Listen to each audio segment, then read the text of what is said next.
విజయనగరం నగరపాలక సంస్థ కార్యాలయం వద్ద మెప్మా ఆధ్వర్యంలో ఏర్పాటు చేసిన అర్బన్ మార్ట్ ను శాసనసభ్యురాలు పూసపాటి అదితి విజయలక్ష్మి గజపతిరాజు ప్రారంభించారు. ఈ సందర్భంగా వారు మాట్లాడుతూ స్వయం సహాయక సంఘాల మహిళల ఆర్థిక స్వావలంబనే ముఖ్యమంత్రి నారా చంద్రబాబు నాయుడు ధ్యేయమని అన్నారు.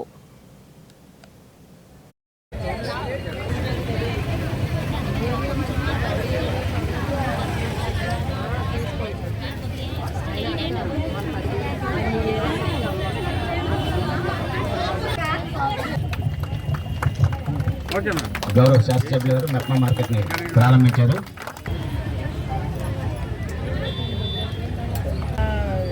ఆధ్వర్యంలో మనం స్వయం సంఘ అంటే సెల్ఫ్ హెల్ప్ గ్రూప్స్ వాళ్ళు అందరూ కూడా ఇక్కడ ఒక చిన్న ఎగ్జిబిషన్లో ఏర్పాటు చేశారు.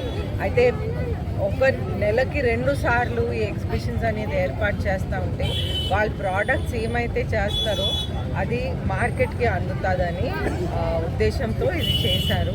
అయితే వాళ్ళందరూ సెల్ఫ్ హెల్ప్ గ్రూప్స్ ద్వారా ఇవన్నీ తయారీ చేస్తున్నారు. మనం చూస్తుంటే వాళ్ళు మిల్లెట్స్తో పాటు కూడా వాళ్ళు పిండి వంటలు కానివ్వండి, ఇలాగ నువ్వుల లడ్డూలు కానివ్వండి, పప్పులతో లడ్డూలు కానివ్వండి, ఇవన్నీ కూడా వాళ్ళు చేస్తున్నారు. అలాగే స్టిచ్చింగ్ చేస్తూ కొన్ని బట్టలు కూడా కుట్టి అమ్ముతున్నారు అనమాట. అయితే ఈ విధానంగా వాళ్ళకి ఒక స్వయం ఉపాధి అనేది వాళ్ళకి వస్తుంది. అయితే మనం ఫస్ట్ నారా చంద్రబాబు నాయుడు గారు ముఖ్యమంత్రి ఉన్నప్పుడు అప్పుడు ఈ డ్వాక్రా గ్రూప్స్ ఏర్పాటు చేసి సెల్ఫ్ హెల్ప్ గ్రూప్స్ అనేది ఏర్పాటు చేశారు.